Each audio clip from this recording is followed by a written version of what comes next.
On hearing this, Pilate asked if the man was a Galilean. And upon learning that he was under Herod's jurisdiction, he sent him to Herod, who was in Jerusalem at that time. Herod was very glad to see Jesus.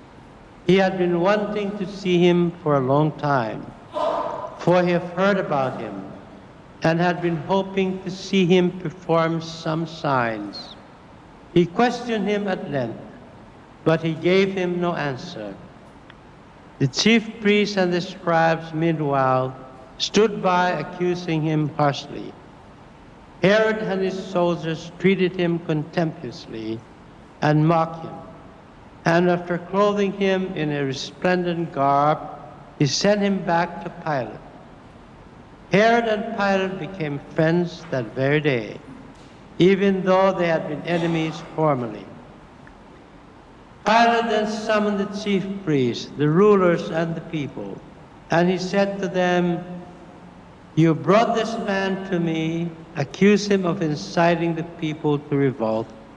I have conducted my investigation in your presence, and I found this man, and I have not found this man guilty of the charges you have brought against him.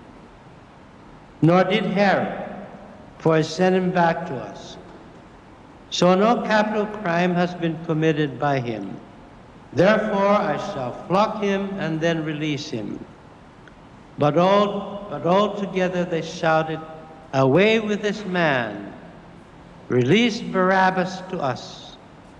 Now Barabbas had been in prison for a rebellion that had taken place in the city and for murder. Again Pilate addressed them, still wishing to release Jesus, but they continued their shouting, "Crucify him! Crucify him!" Pilate addressed them a third time, "What evil has this man done? I found him guilty of no crime and of no capital crime. Therefore I shall have him flogged and then release him." With loud shouts, however, they persisted in calling for his crucifixion, and their voices prevailed. The verdict of Pilate was that their demand should be granted.